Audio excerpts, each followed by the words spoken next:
It was supposed to be a normal Tuesday, a quick grocery run, then picking up my daughter Lily from school before her ballet class. But one wrong turn and a distracted driver changed everything. I arrived at the hospital covered in her blood, my own hands trembling as I begged the ER nurse to save her. My 8-year-old, my sunshine, my miracle, after years of infertility, lay unconscious with tubes, machines, and wires attached to her tiny body. Her spine was fractured, her ribs shattered, her left lung collapsing, but she was alive. That's all that mattered to me. Please subscribe to our channel and tell us in comments from where are you watching this video. I sat beside her for hours, refusing to eat, refusing to sleep, just holding her little hand, whispering, "Mommy's here. I won't leave you." Then my phone rang. It was my mother. "Are you done being dramatic?" She snapped the moment I answered. "Your brother has an investor meeting today. Your daughter being in the hospital is making the family look unstable." I blinked in disbelief. "Mom, she almost died." And she interrupted. "Your brother needs your support more than your child does right now. He has a future. That girl is just... Well, let's not pretend she was ever going to amount to much. She's just like you, fragile." I didn't speak. I couldn't, but my silence made her bolder. "Honestly, if she doesn't make it, maybe it's for the best. Focus on someone who has a real shot in life. Your brother's pitch could mean millions. Are you really going to skip it because of a kid?" I hung up. For the first time in my life, I didn't cry. Not when my mom dismissed my daughter's life as expendable. Not when my father texted me that night saying, "Listen to your mother. You're too emotional. Lily's just a kid. There will be others. Lily was not a placeholder. She was my reason to breathe." The next morning, I came into Lily's room to find her awake, weak, tubes still in her chest. But her big brown eyes fluttered open and found mine. "Mommy," she whispered. And I broke. I sobbed into her blanket like I had never sobbed before. I didn't tell her what Grandma said. I just kissed her forehead and promised her everything would be okay. But something changed in me that morning. Something fierce, something final. When my parents arrived at the hospital with a smug air of forced concern, they brought balloons and a tray of bakery cookies, as if a cheap gesture could overwrite their cruelty. My mother leaned in, looked at my child, bruised, half-broken, and muttered, "What a shame. Such a pretty face. Wasted." Then she turned to me and whispered with a saccharine smile, "Don't get too attached. It's still touch and go, right? Your brother could really use you tonight. Think about the family." I didn't blink. I didn't flinch, but I recorded her words on my phone in my pocket. The nurse came in just then and my mother's voice shifted into sugary sweetness. "Oh, she's such a fighter, isn't she?" I wanted to scream, but I stayed calm. That night, I told the doctors under no circumstances were my parents to be allowed back in, not even to peek through the glass. They protested. My father even tried bribing the head nurse, but I made sure their names were blacklisted because I'd heard everything. Everything. And I wasn't done. Not by a long shot. For the next 5 days, I barely left Lily's hospital room. The doctor said she was lucky to be alive, but the road ahead would be hard. 2 surgeries, physical therapy, a year, maybe more before she could walk again. But she was alive, and I wasn't letting her go. Meanwhile, the vultures circled.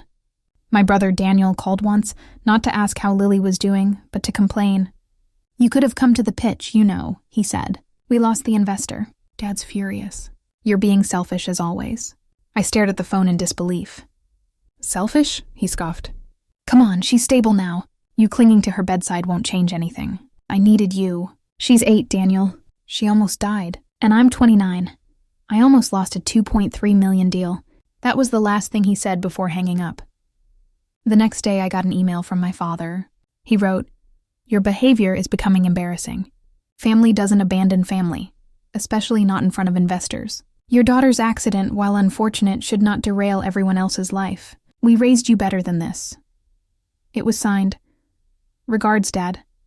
No love, no emotion, just corporate coldness. But I didn't respond. Instead, I contacted a lawyer and a therapist and a trauma specialist pediatric care coordinator because while my parents rallied around my golden brother, I was building a fortress for my child. By week 3, Lily could sit up with help. She smiled again. Her voice was stronger. She asked me to read her favorite book, The Paper Garden, and when I cried halfway through, she wiped my tears with her tiny hand and whispered, "It's okay, Mommy. You're stronger than anyone." I hugged her and knew what I had to do.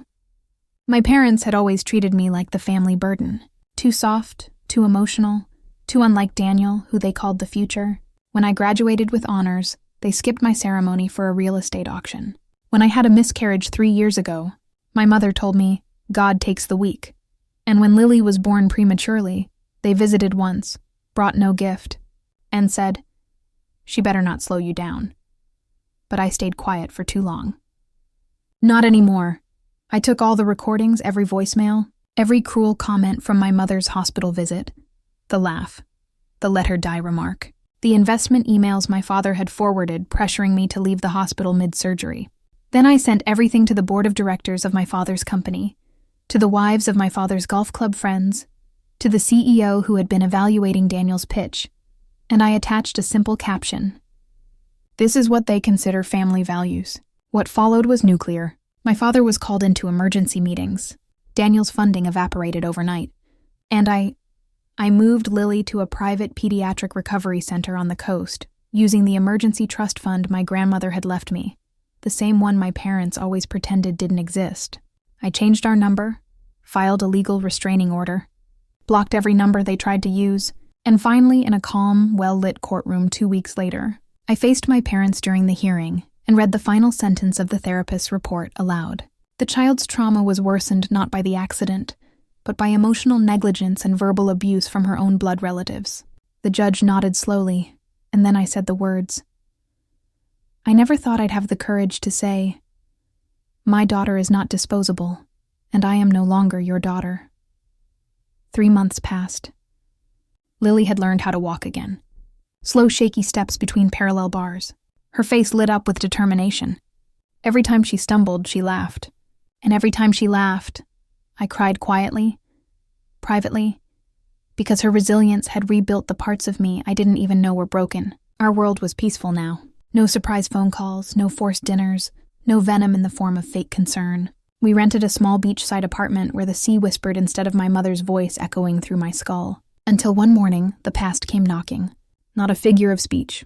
It literally knocked. A woman stood at my door, early 50s, face pinched with panic, silk scarf crooked, designer handbag clutched in shaking hands.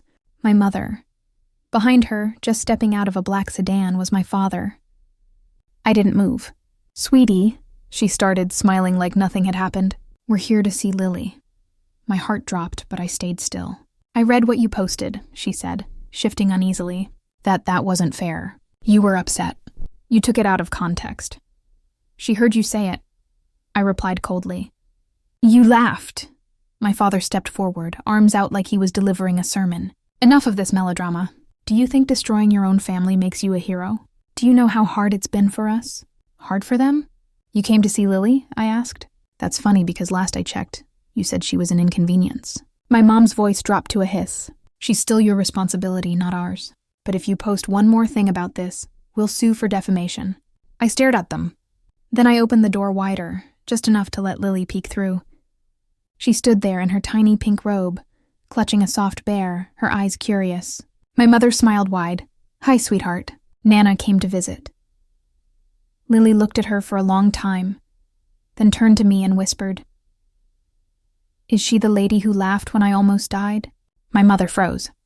I crouched to Lily's height and said gently, Yes, baby. That's her. Lily took a step back and closed the door herself. I never saw my parents again after that day. Not in person anyway. But their world, it collapsed faster than they could patch it. See, the recordings weren't the only thing I kept. I had paper trails, tax evasion files, emails of hush money settlements buried under false company names, documents my father assumed were deleted years ago when I worked as his assistant before going back to school. And I waited until the day Daniel's second startup, built from my father's silent funding, launched with fanfare. That's when I sent the file to the IRS and the press and the FBI. Within 6 weeks, my father's assets were frozen. My brother's startup was slapped with an injunction. And my mother, well, her socialite calendar dried up overnight. Charity boards quietly removed her name. Her monthly brunches canceled. No one wanted to be photographed next to the woman whose granddaughter almost died while she laughed. I received exactly one more email from them. It read, Congratulations. You've ruined us. Hope you're proud. I didn't respond because I was busy. Lily had started her own little blog, a recovery diary for kids who were healing fro.